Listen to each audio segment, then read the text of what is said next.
immigration, that even if the Queen says, you know, I can't make it. Looked in these two sets of tyres, found a group of 10. And he says he's 15. Me. At Terminal 3, an Australian man has been stopped at passport control. Chief Dyson hands the case over to Immigration Officer Brendan Bruce. Australian male, 4 months holiday, single ticket, $3,500 Australian dollars, which is what, 1,500 quid? 1,500, 2,000, yeah. Going to stay with some friends in the UK. He also applied for the Youth Mobility Scheme, you know, the working holidaymaker kind of thing, and was refused. He's basically been to the consulate, said, I want to live and work in the UK for at least a limited period. We've said no, doesn't have a job to go back to, doesn't have that much money. Has his bags been done? Don't believe they have. Okay, we'll start with that. We'll go straight down and do that now. The passenger has been stopped because the immigration team believes he doesn't have enough money for a 4-month holiday. That, and just 3 weeks ago, he was refused a UK work permit. I'm going to take you downstairs now for a baggage inspection. We're going to go straight down. He'll have to convince Officer Bruce that he's not here to work. A bag search may help the officer find any evidence of the man's intentions for his trip to Britain. Did you pack in a hurry? Yes. The passenger seems nervous. Try to relax. Try to relax. You're going tense.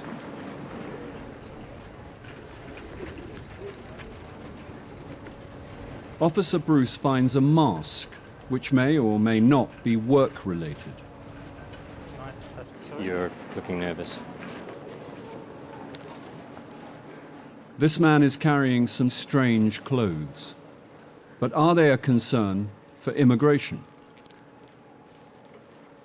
This document might be. I found a letter of sorts, or a contract. It says a contract between master and slave. This contract is between the master and the slave. This contract is made with the full legal consent of both parties. The slave must learn to desire what the master wants. Signed by the passenger as the slave, dated the 5th of June 2008. That is not an employment contract as I would see it. So it's just, I think, a bit of interesting reading. Officer Bruce is content the passenger's contract is not a sign of employment. But he still has concerns about the passenger's funds. Okay, I'm going to go and interview the gentleman now. Mr. Goff? The immigration interview gives Officer Bruce a chance to find out about the passenger's trip and the items in his bag. Okay, the equipment you have in your bag, if you're coming here for a short holiday, why do you have all of that with you? Your clothing, your fetish clothing. Fetish clothing. I intend to hopefully use it whilst I'm here. Okay, you have a contract with your master. Where is your master currently? I have no idea. Will you receive any form of cash payment for using your equipment? Absolutely not. Okay, what do you have to return to in Australia? Okay, I have a couple of pets. Obviously all my friends and family are in Australia. My life is in Australia. I don't believe he can afford to be here. He's got £1,500 to last, including paying for at least partial rent, food, whatever transport he intends to do, whatever things he intends to do while he's here. He just doesn't have the funds. Officer Bruce will now consult his Chief Immigration Officer, Sarah Dyson. Let's think about what he really needs to survive in the UK, in London. You know, even living on beans and jacket potatoes for 4 months, it doesn't really hang together. And we know that he wanted to work here because we've got the evidence. You know, he applied for that visa and got only refused 3 weeks ago, didn't he? So I'm recommending refused leave to enter and return him to his country. I just want to come outside. I just need to explain something to you. Sure.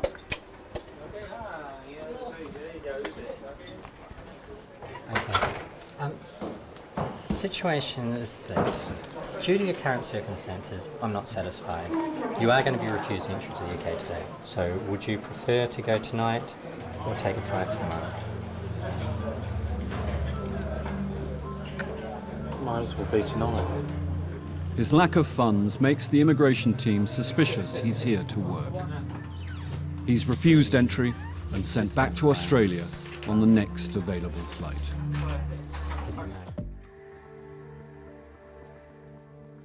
Immigration officer Steve Hassler has been helping to man the border at Terminal 3 for 2 years. He stopped a passenger from America who's come to London to do some teaching, but he doesn't have a work permit. As usual, his bags would be searched before further questioning. Am I going to recognise anyone, am I? No, I can recognise anyone. No, okay.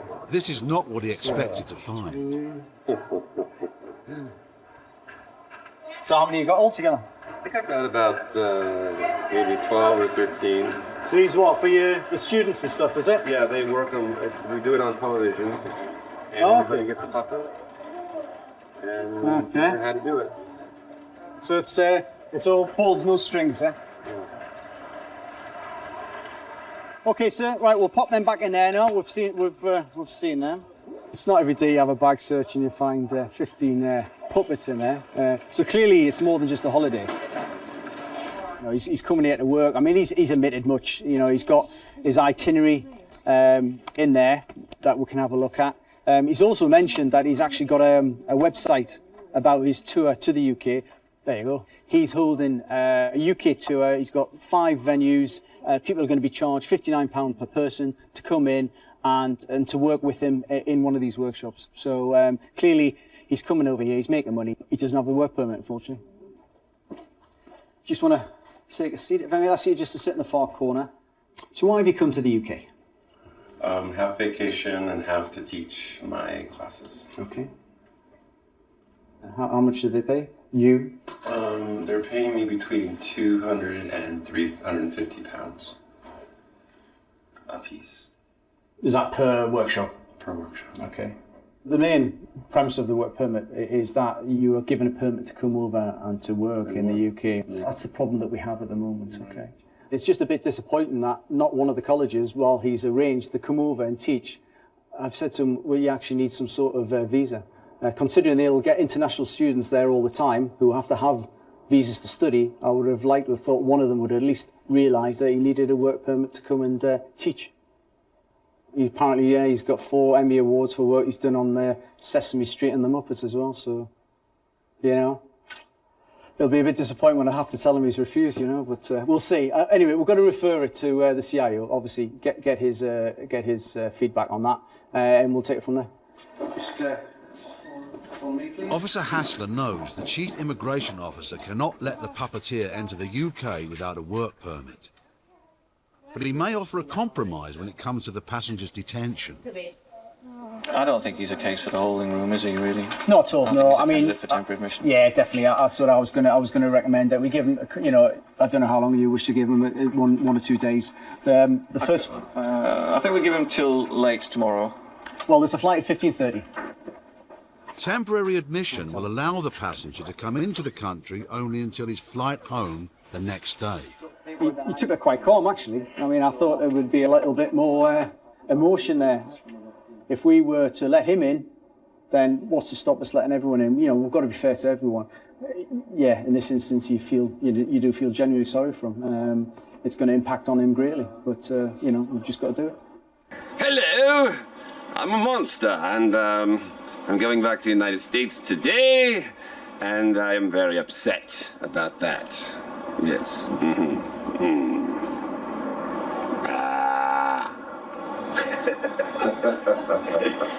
I was going to teach the teachers how to use me for ESL, which means English as a second language, and also for therapy and all sorts of things like that. But of course, I'm not going to be doing that. Oh, it's so sad. Oh, it's so sad. All the kids that won't be able to laugh. Oh. In Stoke, the enforcement team are going after illegal workers. 30 seconds and we'll be there. They've already made one arrest. Now they're about to surprise the employees of a second car wash. Morning. All right, with immigration and police, we've got a warrant to search these premises. Just need to get everybody's identity, nationality, and see where we go from there. All right, mate? Okay, guys, come this way. The team round up the workers and use 2 rooms in the office to question them about their immigration status. Okay, who have we got here then? Morning, speak English, lads? No? Any English at all? Pushtu. Okay. One employee can speak English and he's happy to interpret his colleagues' incredible claims. What's your date of birth? He says, I don't know the day, but he said I'm 15 or 17, 15, 16, something like that. 50? No, 50, 15. 50? 15, 1-5. What? He says that. Alright then. Can you ask him what country he's born in? Come here. He's from Afghanistan. Can you ask your friend again to confirm how old he is? Huh? He says 15. 15 years old? Yeah. With grey hair? Can you just ask him his address for me? He said, I've just come last night. Can you just ask him how he got here to the UK? He says, I've just come from Calais from here and did Lorry. In a lorry? Yeah. Next door, another Afghani worker is being checked out. Can you just ask the lad here? What's his date of birth? And it appears a common theme is emerging. He says I'm 15. 15? Yeah. When did he arrive in the UK? He says I'm coming last night. And you say you arrived last night on a lorry, and you walked straight in here to a job first thing this morning? We've struggled to get a Pushtu interpreter, so we're using the gentleman here who's been very helpful. We're speaking to this lad here, but he claims to have arrived here last night in the early hours of the morning on a lorry from France. And he says he's 15. Me? I'm arresting you on suspicion of entering the UK without leave. You don't have to say anything, but it may harm your defence. If you don't mention, when questioned, something which you later on in court. You are now, Ismail, you are now under arrest. Both men claiming to be 15 are arrested as they've admitted entering the country illegally. As they're claiming to be children, their ages will have to be assessed by the social services. Just take that as One of the remaining workers is a Pakistani national who is here on a student visa. However, he admits he is not doing any studying at all. Claims he's only started working here today, so he's working but not studying. This one do. He gets paid £15 a day. Yes, he will. That's for 10 hours. Despite seeking refuge in their own communities, illegal immigrants can find life in Britain very different from the dream. And for those who believe they've beaten the system, reality can hit at any time with the arrival of an enforcement team. I'm going to arrest you now. He's not legal entry to the UK. You do not have to say anything, but it may harm your defence. You do not mention when questioned something you later ran in court. The Afghani who's been so helpful acting as an interpreter is a failed asylum seeker and should have left the UK. Now he faces the reality of going home. I live long time in this country, no crime, nothing. But I can't live in Afghanistan now because if you saw me, my brain is already from here, not from Afghanistan. You see the. I understand that, but you know when you're here illegally, there's always a chance that you'll be sent I know back. I'm legal. I appreciate what you're saying, but there's nothing I can say is going to help me now. Is it? I do nothing. I just work, sleep, home. That's it. You know. Morning's still young, really. I mean, there were 5 employees there, and we've taken 4 out. This guy who owns this place looking at, you know, upwards of £40,000 in penalties, which is a considerable amount. Yeah, I'm quite satisfied actually. 5 out of a morning's work. Happy. Okay guys, let's go. The Afghani worker who helped to interpret won himself a reprieve. He put in a fresh application and was given permission to live in the UK. The student who was working instead of studying was detained and removed back to Pakistan. The two Afghani men claiming to be 15 were assessed to be over 18. One was detained and removed from the UK, but as the other had no travel documents, he was released on bail and has since absconded. Back in Calais, Bridget and the response team have received a call from a crew on the other side of the port requiring urgent assistance. Yankee 1, this is Charlie 3. Just to let you know that we're en route to lane 173 to join you. Richard and Bridget work alongside the newly formed Calais response team. What we're going to is lane 173 down at the berth area, where one of our teams has radioed up to say that they have a lorry down here that is full of illegals. So we're going to be responding to it. Paddy, good. Yeah. There's at least 25, they think, in tyres. Oh, not. But big tyres. Big tyres. Excellent. They've no idea how many people are inside, and judging by the size of the load, it's not going to be an easy search. There's two officers inside, so if we go up this side, help with the searching of the tyres, and the front has still got to be searched as well. Right, there's a seal on that one. There was a seal on the back, the driver was on there, but IO Mark inspected the seal, it wasn't sealed properly. Entered the vehicle at the rear, unable to visually check the vehicle, but there was a smell, there was a possible entrance of illegals. Took the side curtain off, looked in these two sets of tyres, found a group of 10 in the first group, second set of tyres, another 9 or 10 people. 8 in there. Yep. 5 in there. Gary found 5 in the other set of tyres. We've got to check the rest yet. Working as more. And there was, what, 2 or 3 down the side there as well. The lorry is carrying large tyres for agricultural vehicles. It's a dangerous load to hide in, and the first priority is to get the people out safely. OK, we can start getting them out one at a time, man. I'll get the bottom ones out first. Keep away, good man. Yeah, you can pull it back more now. Just because we're going to pull the curtain back, is that OK? We don't want you to fall out. Hey, be careful as well, one of them's smoking in here. Because there were so many in the middle, some of them have actually laid in these tyres along here. There's quite a lot of space in there, so we'll have to check when everyone's out, just check all the tyres, just make sure there's still another lane in there. 1 minute, we just got to wait for someone to come and get you. Go this way for me. You got your stuff? Excellent. Oh, watch it to the side. Get back in. Are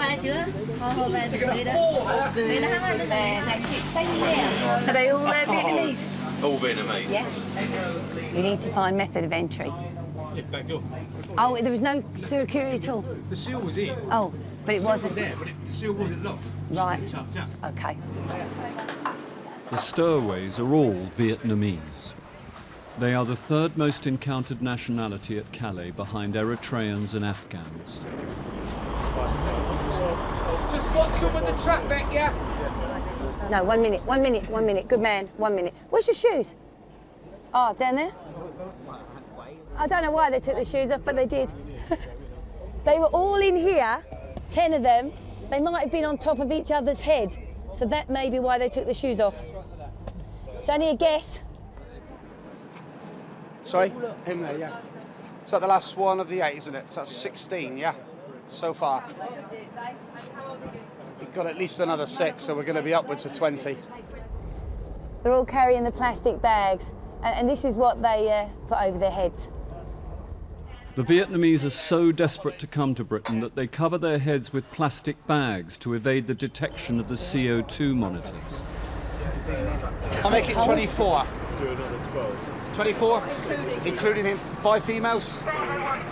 Age, how old are you? Your age? None of them are carrying documents. These men and women are anonymous and completely untraceable.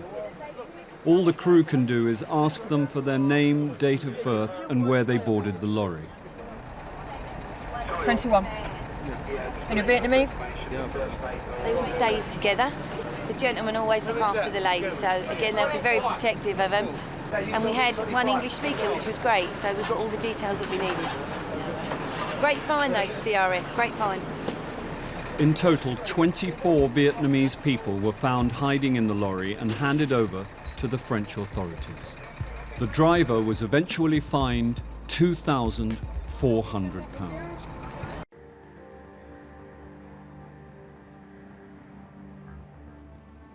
In her 3 years at Terminal 3, immigration officer Kay Lomas believes she's seen every trick in the book. But now she's faced with a visitor from Turkey who says he's got an official but personal message for the Queen. This gentleman has turned up from Istanbul. He claims that he's coming to visit the royal family to deliver an invitation to the opening of a yacht club. We don't have a problem with that as such, so long as, one, he is expected, and two, that it's obviously a genuine occasion. I wouldn't expect to be invited to something with a letter like this. Its language is colourful, it's not even square on the paper, and given the nature of what he says he's coming to do, contact a member of the royal family, there are obviously security issues and personal safety issues, so we do have to go into this a little more carefully. The person you need to talk to is the Christopher Sandemus, because he's the only contact that I have with the palace. Is this the letter for the Queen? That's the letter that's going to the The Queen. official copy? No, it's sealed. This is why we're hand delivering it, because it was hand sealed with a wax thing. So that's why we're hand delivering it, because it just wouldn't go in the mail. Seems really genuine, doesn't he? I think. I'm a bit more convinced now that when I saw that one, and it was just on the back of that rough paper, I thought, you wouldn't hand that to Her Majesty. But now seeing that sealed letter, I think, oh, I don't think she's going to go to that opening though. I don't think she'll be too busy. It's only next month. Never phoned Buckingham Palace before. I've got a valid reason to call the royal household. Hello, sir. I'm calling from immigration at Heathrow Terminal 3. Hi, sir. Are you expecting anyone today to be coming to the palace?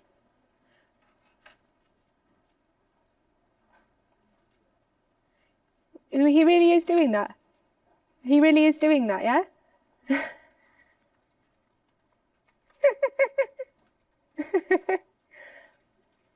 No, well, we were just a bit shocked because when the gentleman came to the desk and said that he was coming to deliver something to the Queen, obviously we have had some cases in the past where it's not been the case, and so we just wanted to make sure that that was true. All right, thank you very much, sir. Thanks, bye. They're expecting it. Can we have you out, please? We don't perhaps have a guy that has a problem with the royal family, but nor do we have anybody who's really expected yet, other than to deliver something to the side door. Mm-hmm. So is this kind of the stock answer they give? If you want to deliver something, this is how you would deliver it to the police at the side door. From that then, it's all down to what we think of him. I know. How he comes across. And you say he comes across as fairly plausible and genuine. Yeah, I would like to speak to him But again. I think we do need to speak to him. So why have you decided to come over to bring the letter rather than just post it? Because it will make better impression. You know, it makes a better impression if someone gets on an airplane, flies 4 hours, brings an envelope that's been sealed with wax, which is an ancient kind of tradition, that even if the Queen says, you know, I can't make it, you know, she might send somebody else. She might say, you know, that's, you know, pretty interesting that someone did that. So it's to make an impression. Can I just borrow this document? Yes. I shall return it shortly. I'm doing this to make things happen a bit quicker. Come on, wait outside. Oh, okay.